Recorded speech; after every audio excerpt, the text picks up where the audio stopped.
everybody, and welcome back to yet another very exciting episode of the Friends Talking Fantasy Podcast. My name is Charles, and with me today, as always, is my lifelong friend and co-host, Dylan. I'm ready to talk some fantasy with my friends, Charles. Yes, we say the plural friends again today because we have the pleasure of being joined by a new author, Saara El-Arifi. She has her book, The Final Strife, is coming out in just a few short weeks, June 23rd. Actually, that's even sooner than I thought. It's the 18th at the time of this recording. Oh my gosh, next week. So we're super happy to have her on. We've been watching the conversation around this book just build and build and build over the past couple months, and we're super thrilled to have you on the show today. Saara, thank you so much for being here. Thank you for having me. Yeah, when you were like, "Oh, it's a few weeks away," I was like, "Have I got a few weeks?" Oh, and the relief I felt. No, guys, it's you're not off the hook that easy. It's literally Tuesday. It's out in the US and Thursday in the UK. So we're talking days. Oh my gosh! I wonder when this episode will come out. Maybe we'll bring it out like right on the day it comes out. But everyone needs to know at the time of this recording, we are. The anticipation is real. There's excitement in the air. We've seen a lot of chatter on social media, and it's been really fun just to be a part of it. Dylan and I were able to read through the book. Harper Voyager was able to send us some copies, which we're very appreciative of. And we're super impressed by this debut, and we have so many questions. We just can't wait to get into it. Oh, same. I've got questions for myself. Why did I do this to myself? I'm so scared about next week. I can't imagine. We think it's going to be great. I mean, like Charles said, we're so lucky to be able to get arcs of the Final Strife, and we absolutely loved it. So we're pumped to just be a part of helping spread the word about this awesome book. And yeah, we think it's going to be awesome. We're excited for Tuesday and Thursday. That's right. And it seems like this is, how does it feel to have this first book come out? I know a little bit about your background, that this book came to be very quickly. It's been kind of a whirlwind. You mind describing the process to us of how this book came to be? Yeah, absolutely. So I spent like 12 years actually I think it's about 14 years rewriting and rewriting and writing again the same terrible book. And I'm telling you, it was bad. Like, now I have hindsight, I'm like, oh gosh, why did you do that to yourself? And because I was just convinced, like I always wanted to be a writer since literally the moment I could write. Actually, even before that, because I was directing like my sister and brother around and be like, we're going to make a film out of this, and then we're going to write it down and make it a book. And anyway, I've always wanted to be a writer. And I actually quit my job 12 years ago. I was working in an agency, and I quit my job, and I was like, look, you just have to do it. You need the fear of no job, and you need to become a writer. And that lasted 6 weeks before I realized I need to eat. So I went back into marketing, and was back in my career, and that just took off. And I was still writing, and I was still rewriting the same book. And then it was November 2019. And I was like, you've got to put this to bed. You've got to put this book to bed. And I thought, you know what? Yeah. And also I will say about this novel was that the main character was a white middle-class boy, which is not me in any way. And I'd been trying to replicate everything I'd seen in the most commercial books, and in the most successful adult fantasy. I was like, well, you've got to have a white man as the main character, because that's the only way I'd be successful. And that was honestly how, I didn't realize it at the time, but that's what I thought. So flash forward a few years, and I thought, okay, you've got to write this new book, and you've got to center someone that looks like you. And that was like so magical to me. I was like, this is incredible. And the book just came to be in 4 months.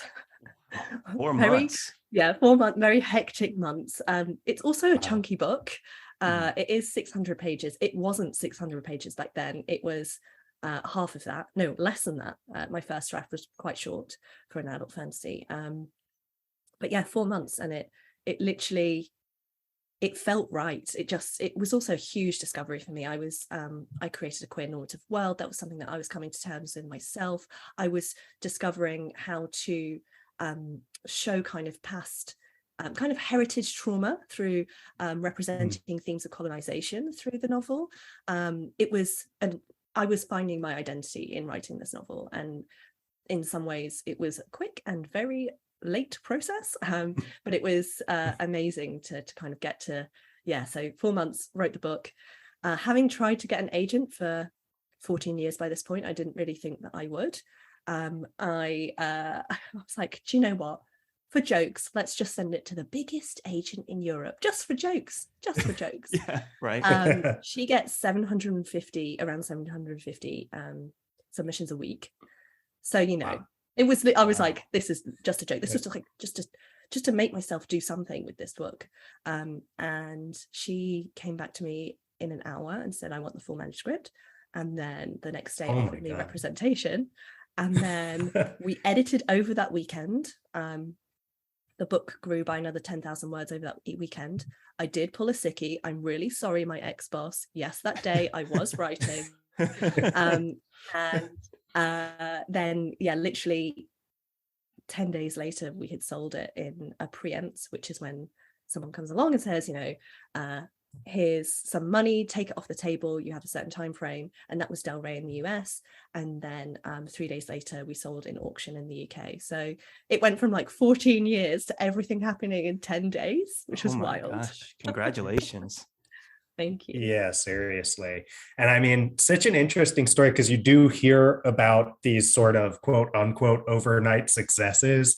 And it'd be easy to try to slot your experience with the Final Strife into that. But at the same time, the overnight success was built over the course of over a decade of you working hard, mastering your craft. And then it shows, because I'm sure all that experience that you got writing that previous novel and then, putting away in the trunk, you've got now applied to this novel that just you cranked out in, you said 4 months. 4 months, and then good enough to get that huge deal and it's like it was a 10-day period, right?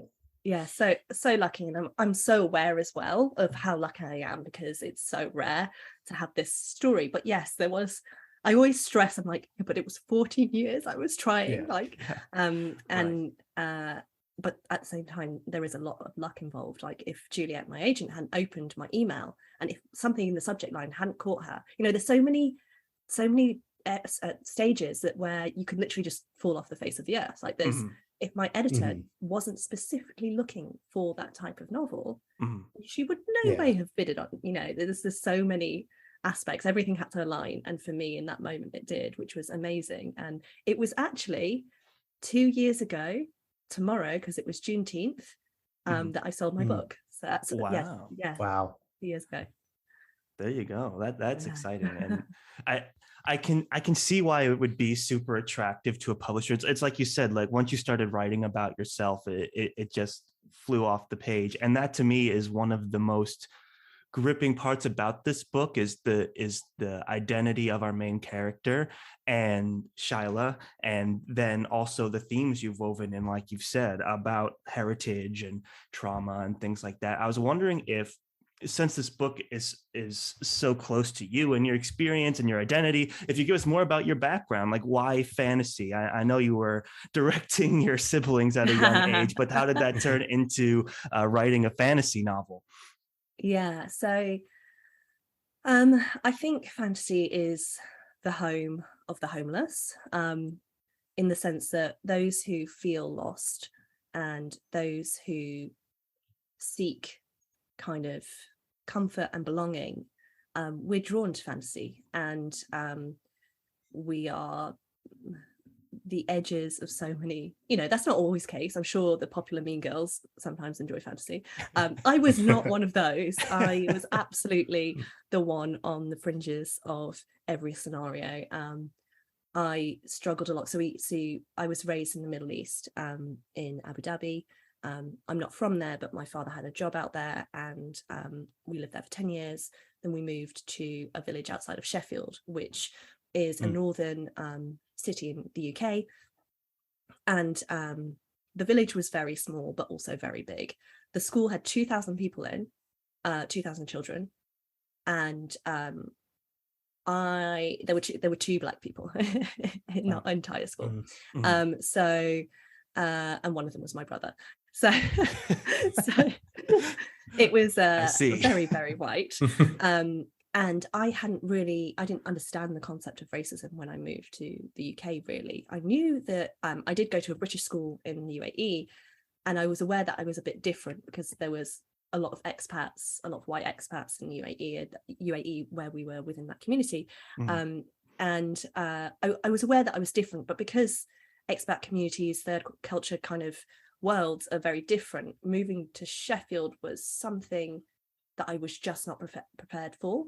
And I remember very early on being called every single name under the sun and not knowing what they meant, and actually not knowing what they. So someone said the N word. I was like, I went to my teacher. I was like, "What is this word? I don't know what it is." Oh my God. And so that's my naivety in the face of realizing that I was other, and then realizing, this is crazy. Like, not everyone has the background that I have. My mum is Ghanaian British, raised in Ghana. My father, Sudanese, raised in Sudan. Very different cultures. My mum raised Christian, my father raised Muslim. And West African and Arab cultures are very, very different, and they actually married in secret, and one day I will tell their story because it is amazing. But that meant that we had a huge culture clash, which was delightful in the way that we were raised. My mum would take me to church, my dad would take me to the mosque, and they would be like, choose what you want. I did end up choosing neither, but the options were presented to me. What a twist. I just chose fantasy worlds, basically, and I was like, I just read so much to kind of escape the world, the school life that I had, the bullying, it was my escape. And I think this story is so common around fantasy readers that it's just there's no one better than a fantasy reader. Like, it's genuinely my motto. I think we're all so great, and we're all so open, and we are the most accepting kind of community. And that's 100% why I write fantasy. It is the community.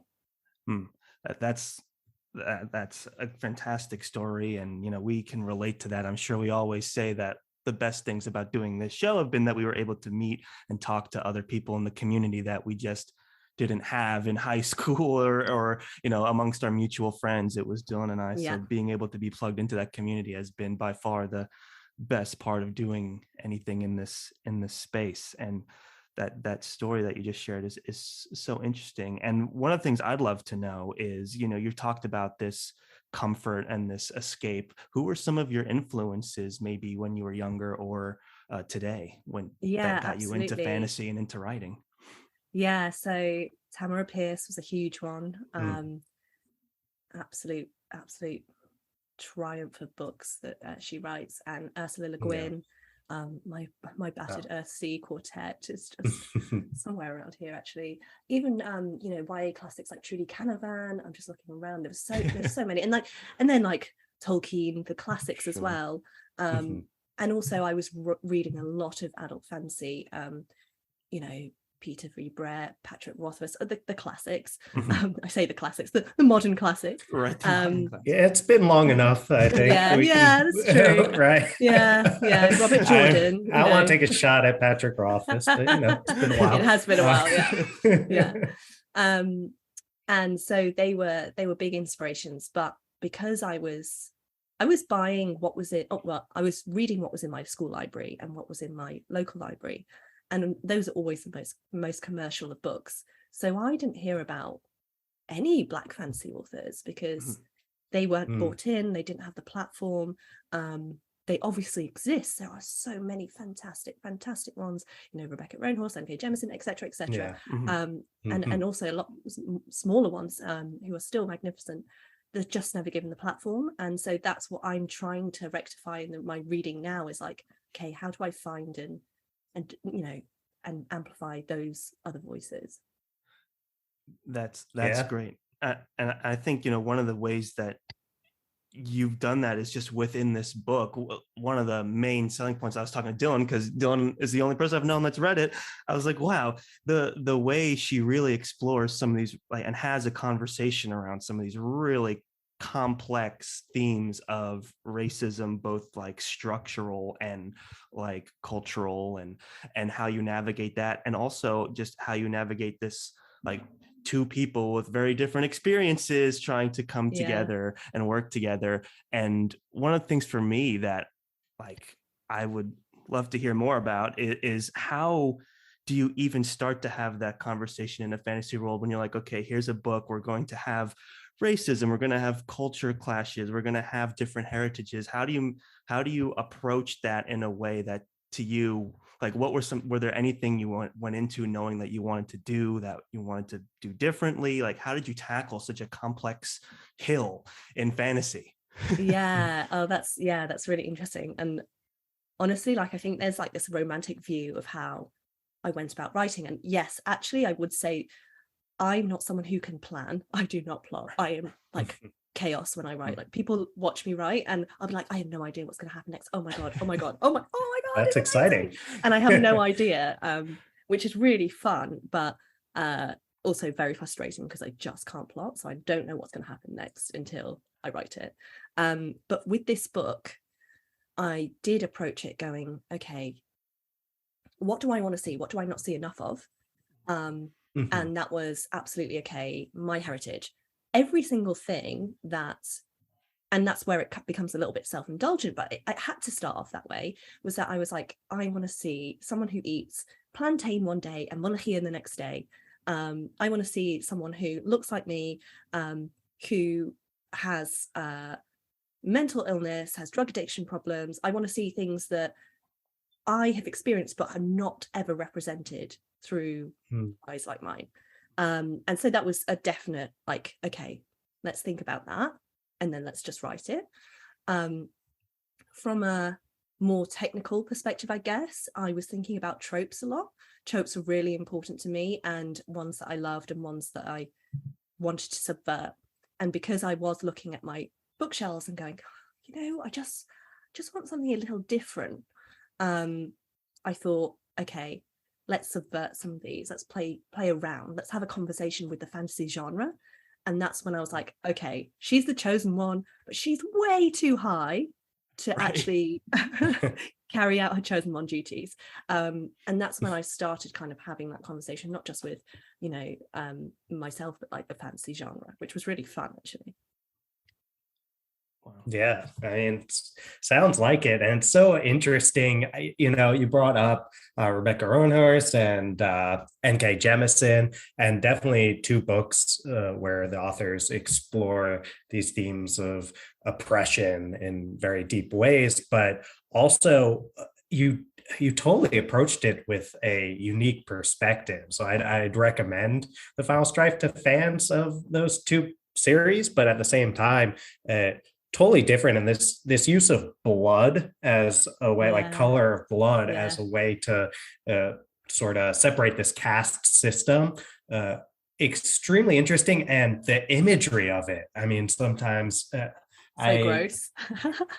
gross, but actually, I don't know, it really stuck with me. It's memorable. Like, I think of those scenes. I think this happens early enough in the book where Charles won't have to edit this out, like where like you get a duster who's getting, is it stretched, is that what they call it? Ripped, right? Ripped apart. Ripped, yeah. Where they're basically getting pulled apart as an execution. And the idea of the blue blood that's like coming out from this is just, I don't know, sticks with you in your mind, and it's memorable. And those kind of things are what you need to drive home a point about something as intense as oppression, racism, caste systems, all that. Absolutely. And I will say that every single violence in the novel is based on history.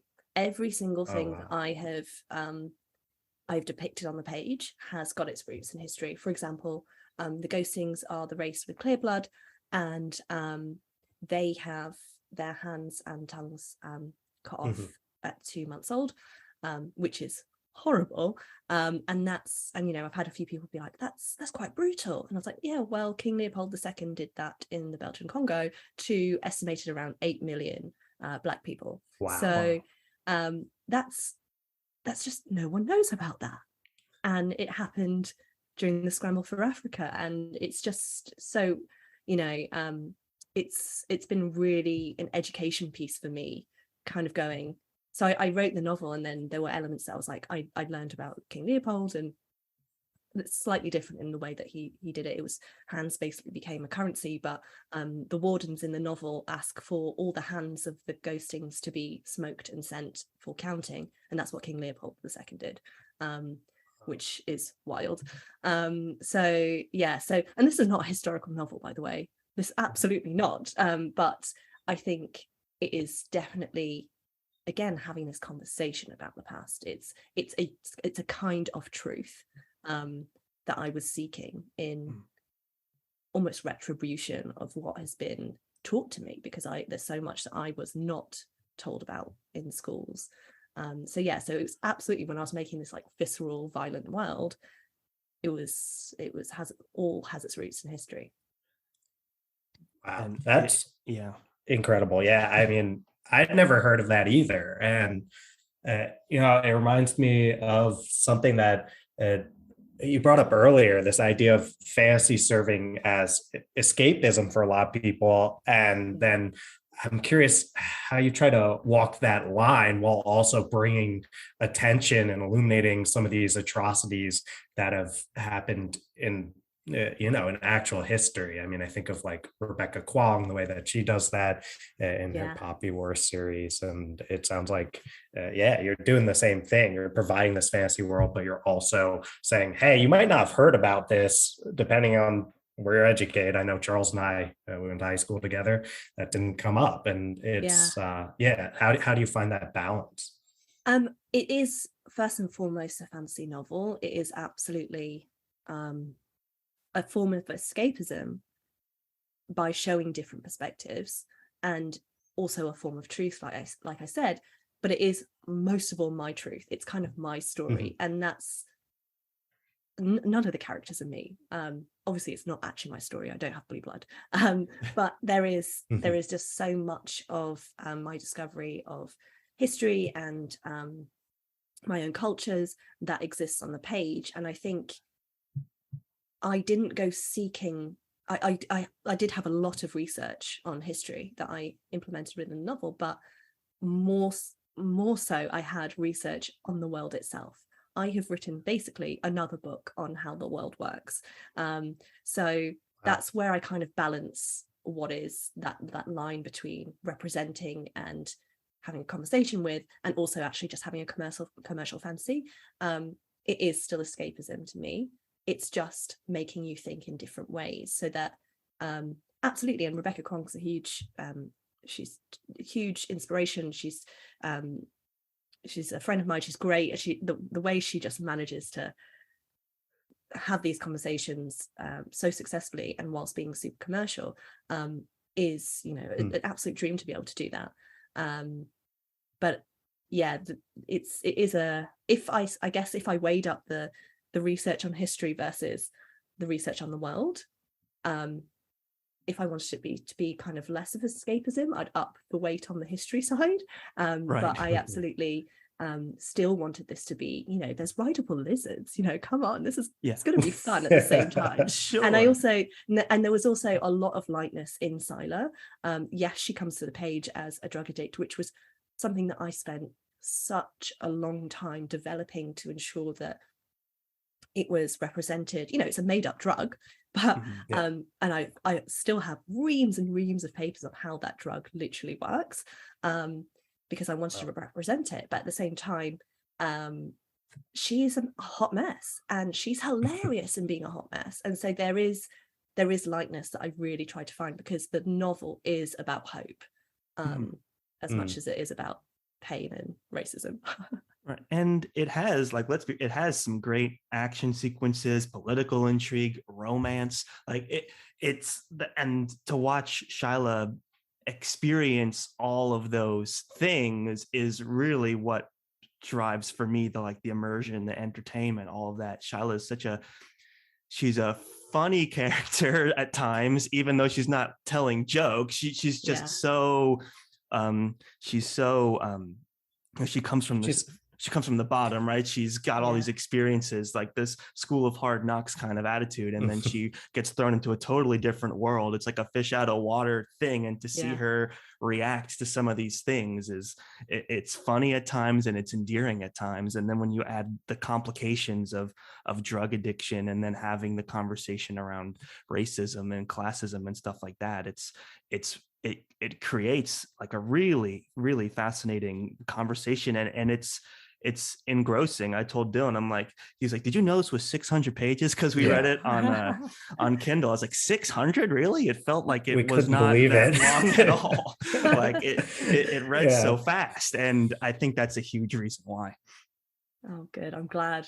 I'm always like, it's a doorstopper, but it reads fast. If you asked me to guess the page count, I would have been way off. But I guess that's a good thing. I just looked it up like not long before this, because obviously we're reading on Kindle, so I'm just looking at the hardback. I was 600 plus, like 608 pages or something like that, and I was like, that can't be right. I was like, I would have guessed probably 400 pages or so, because it's so readable, it's fast paced, and it's focused too, which is something that Charles and I were talking about before that we really appreciated. Is sometimes, I mean, we're big fans of things like A Song of Ice and Fire, which gets pretty sprawling and that kind of stuff. But lately, I've been more and more appreciating when an author tells one clear story in their novel, and you have multiple point of views, and there's different stuff going on for sure, but there's focus, and I absolutely love that. And you're able to tie together your themes so well, while after what was 5 books now, A Song of Ice and Fire, that are out, Charles? Yes, I think so. Yes. Okay. After 5 books, I'm still not exactly sure what George is saying. Looked over to our bookshelves just now, like that. But it's hard to sometimes figure out, like, okay, this is very entertaining, this is interesting, with something like Song of Ice and Fire, but I'm like, what is this guy saying? Well, it's true. I think you do such a good job of delivering. Thank you. And I will say, editors are just a godsend. Like, honestly, I also didn't really understand what an editor did when I got my publishing deal. This is so embarrassing. I've not ever said this before. But I actually thought that editors literally went in and just changed the book. Like, I thought you gave them the book, they bought it, and then you were like, I'm done. They paid me. I'm done. No, all they do is ask questions. They're just like, why? But why? But why? But why? And it is so annoying, but so helpful, because my book doubled in edits, which was amazing. And that was all down to my 2 editors, Natasha Barden and Trisha Nawani.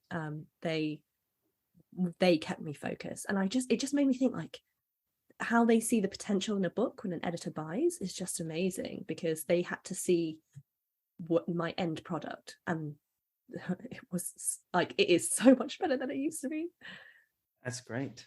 Yeah, I can see that. And it kind of brings up a question for me. You mentioned that you had a marketing background, and I have a marketing background as well. So one of the things, just for my own curiosity, that I want to ask you is, why do you think, from this publishing marketing perspective, that the Final Strife was just picked up so quickly and has been grown so fast, and now here you are, only a few days away from publishing? It's been 2 years since you closed the deal. So what in your mind are some of the shout lines for the Final Strife? So I will say that there has been just from if I'm putting my marketing hat on, and I was like, okay, why has this novel first of all been picked up?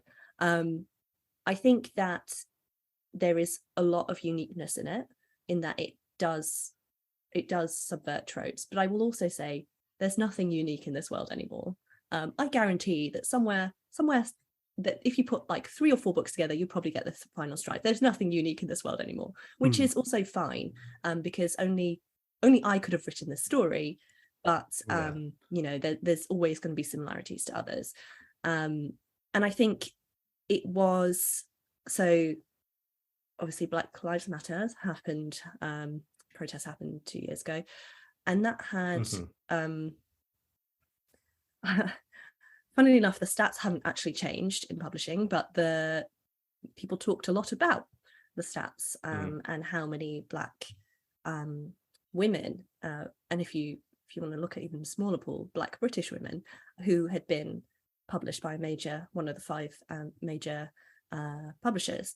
And that is a really low stat. I can't remember it to hand, but it was under, I can't remember the exact stat. I think it was like 1.3%. It was insane.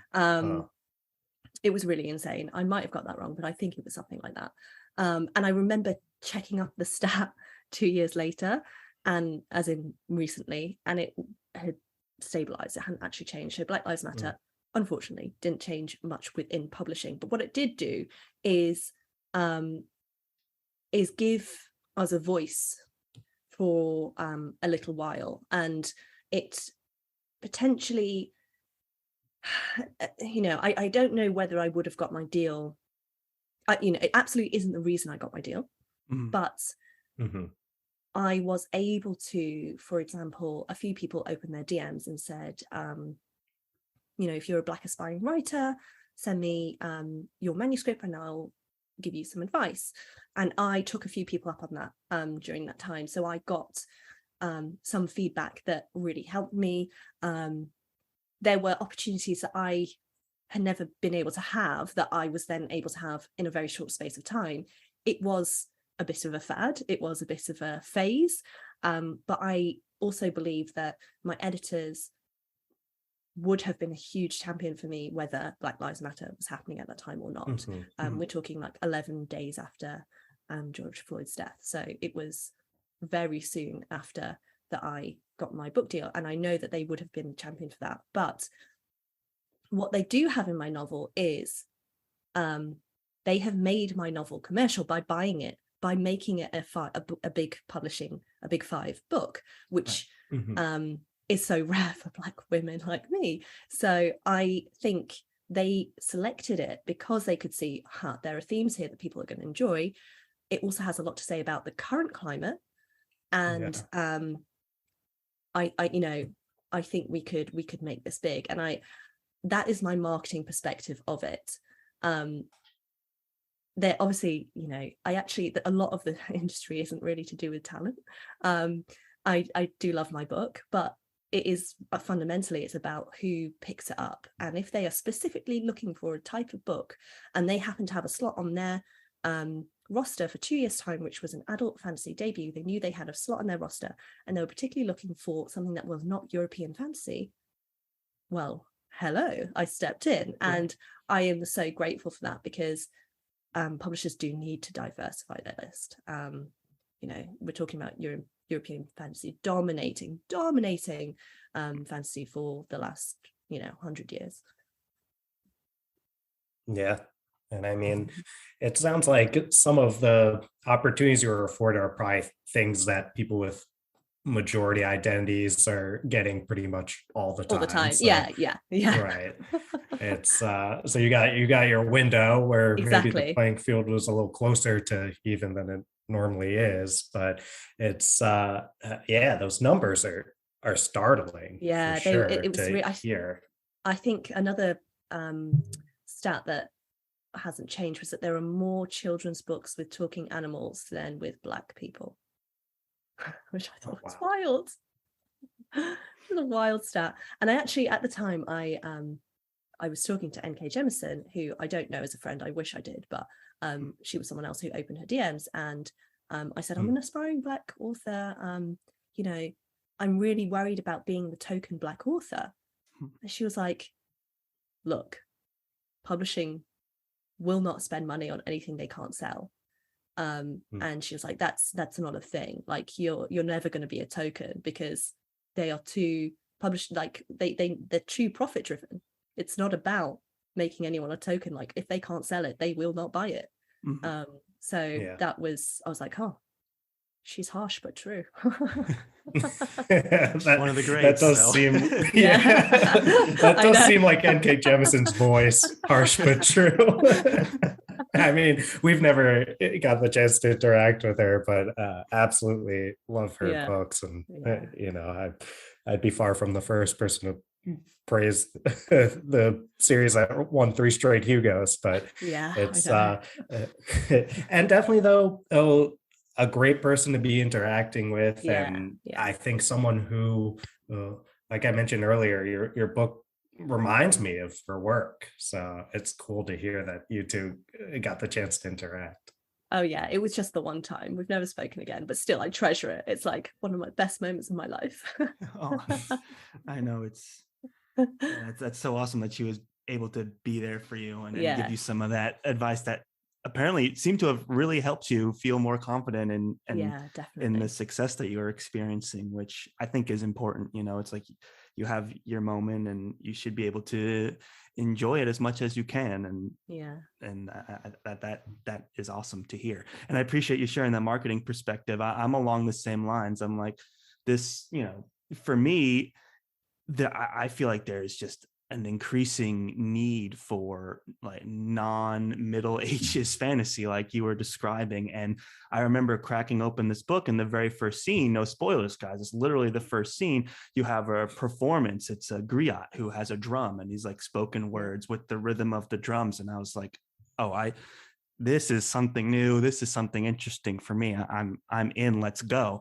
And that kind of persisted throughout the whole book. And Dylan and I were talking about that's like super interesting, where when a new part of a series starts, you have that griot, that spoken word performer, like coming in to kind of set the stage, and it sets a mood too, and it speaks to this heritage that you're trying to build for these people. You just put us right away in the way that they share information, because they may not have been educated on how to read and write and stuff like that, but they pass along in stories through the spoken word, and that's managed to survive for a long time. So that to me was like right away, I'm like, oh, I see the need for something like this, and I'm pulled in right away. And I know that, you know, theater was a big background for you with the griots, and I was wondering if you could speak more to that, and maybe what other kind of little sprinkles of your personality you're able to bring into this culture and this world through your hobbies. So I started off, I trained in theatre as a director. I was never an actor. I was once told that I was so terrible at acting that I should just sit at the sidelines. So this was at school. I this was a teacher? That's teacher. Oh, great. Oh, yeah. That's rough. Sit on the sidelines. I know. I was like, I'll just read my fantasy book in the corner then. I trained in theatre directing and script writing. Always still wanting to be a writer, but thinking, how can I do this that can make me money, because it's really difficult to sell a book, as people know. So I kind of approached my whole career is like, I'll start with theatre, and if that doesn't work, I'll go into film, and if that doesn't work, I'll just keep writing this book that I've got on the side. So the marketing that I was doing was actually film marketing, which was great because I then got to be on the production side of stuff, which is great. But it was still not enough. I still wanted to be a writer. And so when I was approaching the Final Strife, as much like every single part of me was influenced this book. So this kind of theatre background, script writing background, but with the griots specifically, I actually decided to start a master's degree in African studies, which I don't know. Well, I do know why. I do know why, because it meant a lot to me to go back to school and study. I just forgot that when you study, you have to like write essays and stuff. It'd been that's 12 years since I'd been to university, so I knew nothing about. I just forgotten it. Also, everything is like online now. Like I remember handing in an essay, and we used to like just put it into like a little slot that the teacher would have in their office, and you could just lie on the word count. Nowadays, like, they actually, you have to put online, and you can't lie about the word count. Right. They'll just click a button and they'll know exactly how many words and spaces there are. I know, it's the worst. But anyway, Wish you had your editors then. They could have doubled it for you. I know, it's true. So I was doing an MA in African Studies, and I've been doing a lot of research into oral storytelling and the power of oral storytelling, and the kind of the history behind it as well was really interesting to me, and how that's kind of been lost in so many places. And I thought, you know what, this would be really amazing to have an oral story, but written on the page. And how do I go about that? So they took, like, writing the griot stories was like one of the longest processes of the book. It took me hours to write each one, like days, because there is rhyme, but there's also not rhyme. It's mainly rhythm based, and also I have to pretend that I can hear the drum beats because there's drum beats transposed onto the page. I had to, like, take on the tone of the storyteller. It was really quite difficult. Without a doubt, the hardest bit of the whole novel was writing the griot stories, because they were powerful and important, but I also knew that I had to get them right. So that was definitely influenced by a lot, but mainly kind of that oral history piece that I felt has been missing in so much culture that I've seen. Yeah, well, it was a very interesting and unique reading experience for us going through that, and you use the asterisk kind of to mark the beat. And Charles and I were also big audiobook fans, so we were wondering, because that won't be out until Tuesday or Thursday. Do you know? I assume you do know. How are they going to get this across in that audiobook? It's been so interesting. So we have got a separate griot who comes in to a narrator who comes in to do those stories, which they sound amazing. Like, I'm just so excited about them. And we talked about, do we use natural drum or do we voice it through the words like bang dura bang? And we decided to voice it because it then captures some of the, which is weird, but it captures some of the written oral atmosphere, which is what I was going for. So as much as I would love to have, like, had, flown out to West Africa, hired a natural griot and done the whole thing as a performance, there was something quite magical about having this one performer perform the whole thing through voice, and it sounds incredible. Wow. Yeah. You're making me want to drop an Audible credit just to listen to the story too. Oh, it's so good. That's awesome. That's really cool.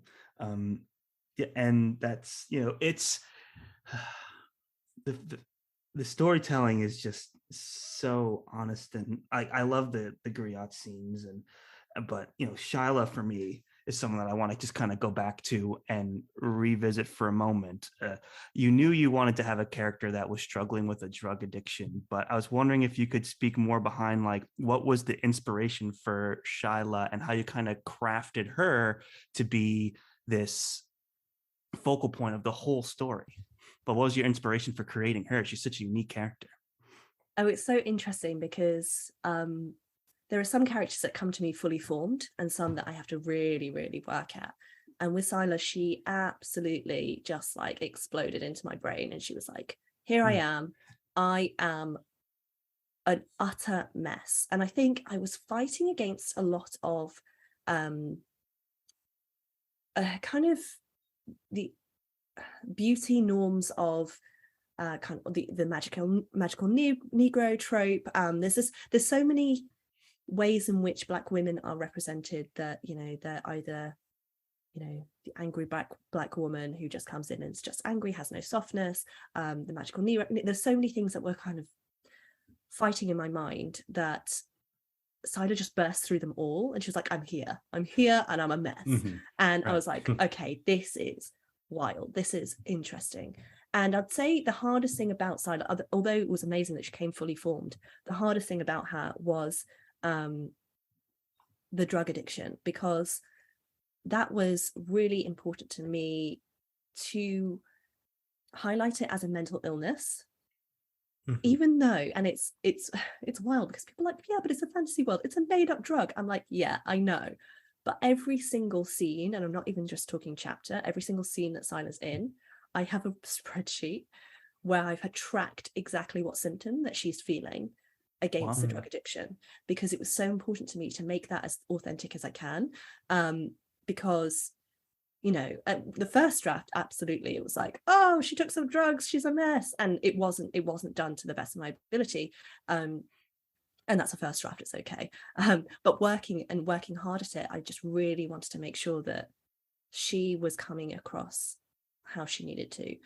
So you might not know how she's feeling in the exact moment. I know, and I know that's how she's reacting in that moment, is because she has got this happening. So even though I do refer to her withdrawal symptoms a lot, but nowhere near as much as I have tracked on this Excel sheet that I have. So that was quite a struggle to just make sure that I had a handle on that, because there are so many times that representation could have gone so badly wrong. And I'm not saying that I've got everything right in the book, but absolutely, like that's something that I worked hard at to make sure that I could do, like I could do it to the best of my ability, to make sure that I knew exactly how she was feeling.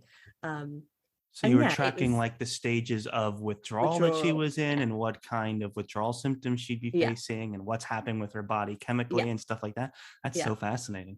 Yeah. Which is funny because it's like a made up drug. So then I was like, okay, now I have to make up this drug.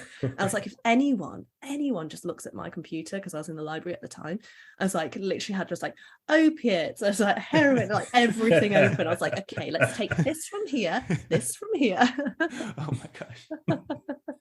Yeah, I always see on Twitter and stuff, and like, we better hope that you writers aren't in a situation where your computers have to be searched, because you'll all be in trouble. It's like, how long does it take for a body to decay? It's like rigor mortis. That's one that I've done a lot of I know so much about that. It's just that's funny. Rigor mortis. And what also I like about her addiction is not just so much that you've tracked like what's happened to her, which is super fascinating, but also the relationships and how they become affected. Like for me, like I was able to identify with someone like Hassa, who is Shyla's friend and watches her go through drug addiction from almost like the sideline. Just like this is my friend, I care for them, and I'm just watching them. Like, they're mean to me sometimes, they're nice to me other times, they run into harm's way all the time. And to me, those relationships were so impactful. And just like, I was wondering if your research kind of went into not only just the physical but the psychological effects of being with someone or having someone in your life that is addicted to a drug. Absolutely. Yeah, absolutely. I spent a lot of time mapping out kind of how Hassa would feel in terms of like also almost being a carer, where that's not necessarily shown on the page as much. You might hear a flyaway sentence where Hassa will say, oh, I tried to sell her watermelon seeds for about a year, and she noticed straight away, because the drug is a joba seed, and she painted them red to try and pretend to Sila. And also at the same time, there's this added layer of the Hassa is red-blooded. She is absolutely the top of the caste system, even though she is pretending she's not. And then Hassa is at the bottom, and Hassa is also her drug dealer, but her friend. And that is such a complex situation, because Hassa has to trade in order to survive, and yet she's also her friend. It was a real ball of emotions that I had to pick apart and really think through as I was developing both their relationships with each other. And Hassa is just one of my favorite characters. She's just the best. That's so it was really interesting to kind of like pick that apart with the two of them.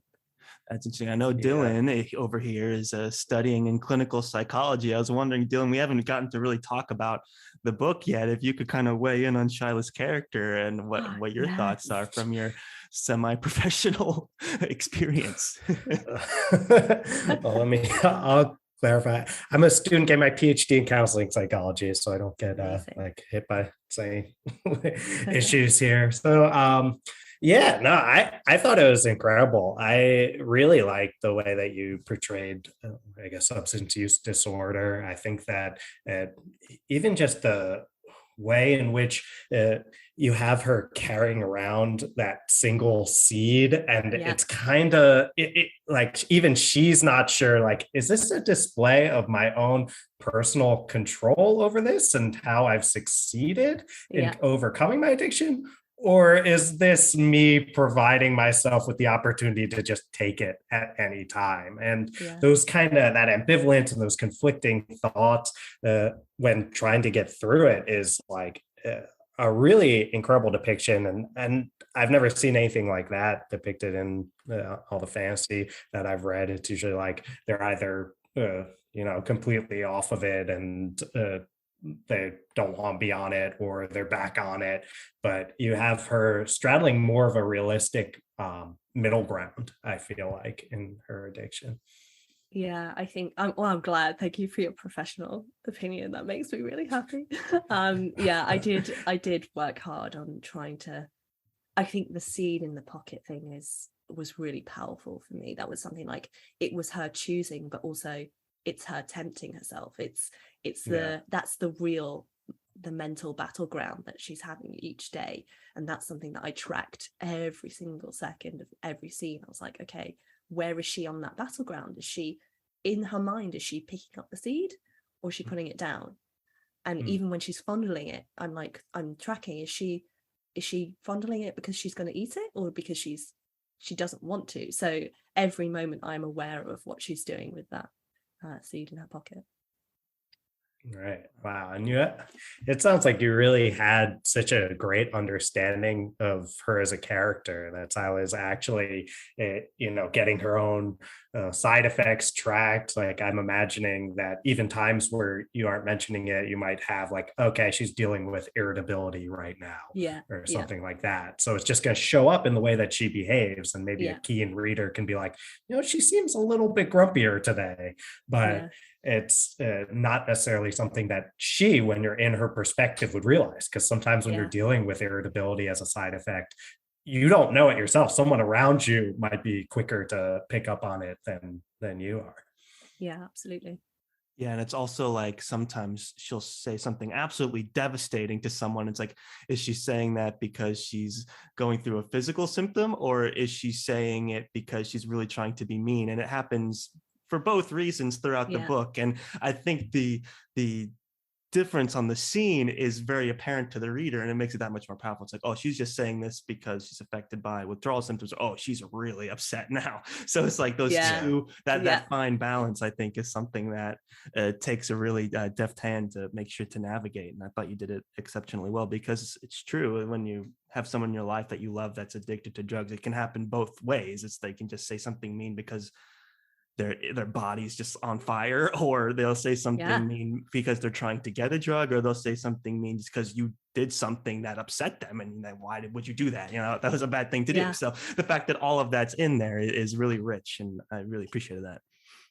Yeah, my editor says she said this during, I think, edits 2 and 3. She said, you need to imagine the research that you're doing on the novel is that the reader will see the iceberg, they'll just see the tip, and everything else is underneath, and that's what you've developed. And I'm telling you, underneath Final Strife, the iceberg is like bigger than the one that hit the Titanic. I'm telling you, it's so big. And it's also like, why did I do this to myself? There's so much. There's a whole other world of Final Strife book out there, spreadsheets of data. Yeah, that's what I'm saying. We might get like a World of Ice and Fire style book one day of just the world building here. God, it's funny because they asked me to do a glossary, and I've never dug my heels in hard. I was like, I have a glossary. I have like a non-reader facing glossary because it is my go-to, because I have hundreds of characters. I have terms that I've made up. And they were like, yeah, we want a glossary. I was like, oh God, this is going to be so hard to transpose into English. Yeah. But I did it, and it's in the back of the book. It's 18 pages. Don't worry, because George R.R. Martin's is 45 pages. So it's not that long. It's not that bad. Yeah, I What's 18 assume you didn't pages? go into all the family trees and the No, going I back could. generations and generations. I'm sure you could, but I didn't. Well, that's something that we actually really appreciate about the book was the restraint that I mean, we didn't realize how much world building you'd done in the background, but we could tell that there was restraint in your writing, and the fact that Charles and I sometimes will talk about books will lose us a little bit if they start world building for world building's sake, which I mean, like, if you can tell that someone just put in a ton of work into their world and they're like, well, I don't want to waste this. And then you start hearing all about it and you're like, does this have anything to do with the characters or the plot or anything? And I mean, it's part of what makes the 600 plus pages fly by, I think, is that you gave us the tip of the iceberg because that's all we needed to see to be able to like know about the characters and hear the story that you're telling. And I absolutely love that it's really interesting because that first edit that I was saying, that first draft that was so short, was because I'm actually really bad at description. I love dialogue. I'm like, how do I jump to dialogue? Let's jump to dialogue. And my editors were like, you can't just say that's a rideable lizard and not explain how that lizard works. And I was like, oh man. So a lot of that kind of description was teased out of me in edits and you know, the world building that I did then go on to do. But yeah, I'm glad that you say that, because I think info dumps can be really intimidating as a writer and a reader, and it's just balancing that is really hard, particularly when you're writing a world that's not European based. There aren't the hallmarks, and I use this example because I think it's really interesting, like with, you say, oh, they get on a horse in most medieval based fantasy. You can't really say that in my world and not explain it. You can't be like, oh, they jumped on an Eru, and it's like, okay, so it's a giant lizard. Okay, so how big is this lizard? It's attached to a carriage. Okay, how does the carriage work with the tail? There's just like things that you don't want your reader to just be like, stop believing in. And so because I was so committed into the work in this new world that I've created, I wanted it to educate the reader, but not, there is definitely, I toe the line with how much information I drip feed, but yeah, and I'm sure I don't get it right all the time, but it's definitely something that I was aware of as I was editing and writing. Your preference for dialogue makes the griots make a whole lot more sense. I can tell the narrative through dialogue. Why not? Exactly. Brilliant. And theater background as well, I would think. So, and we love that style of writing. I think at one point I saw an interview with Joe Abercrombie, who we're huge fans of, where he'll literally just write scenes as all dialogue as a way of just going through it at a first pass. And then he'll be like, okay, well, what's the weather like? What is going on to give this a little bit of flavor? And his background is in like editing and for TV and stuff, like visual medium stuff too. So and psychology. Disasters, if you can believe it.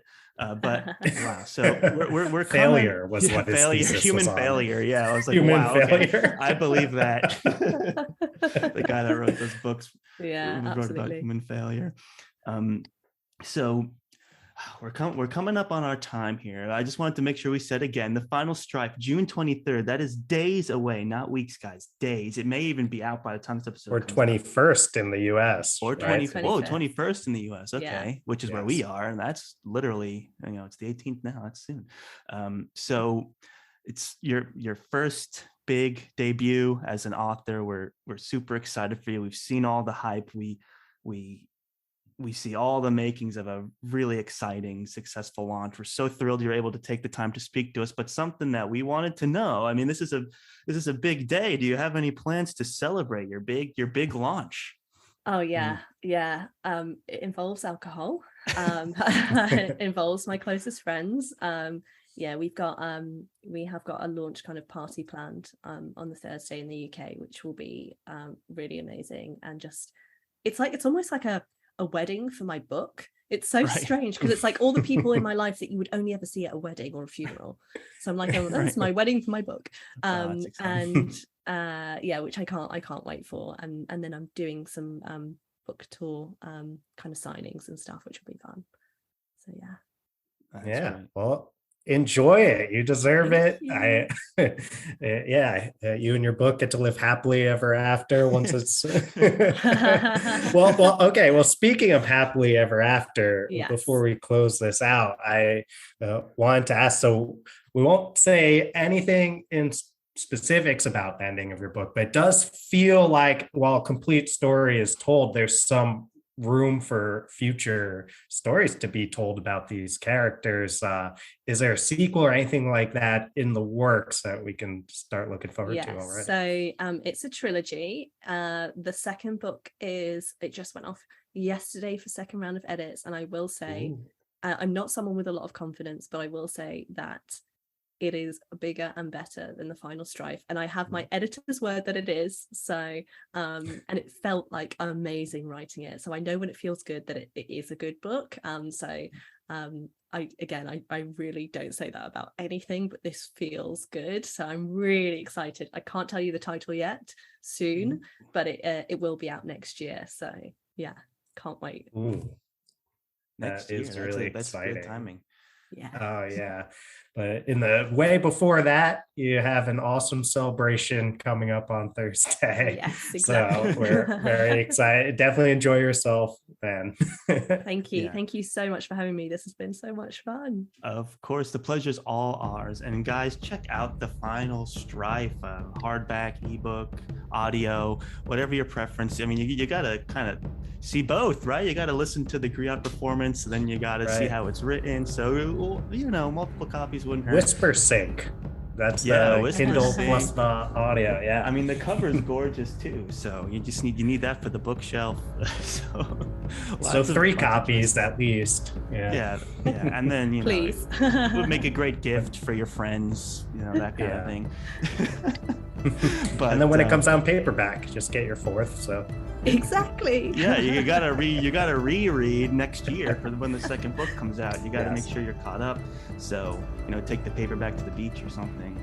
So many things to do, but we really appreciate your time, Saara. This has been so much fun. I have so many more questions about the book itself, but we'll have to put those off until people have actually had the time to read the thing, and then we can come back.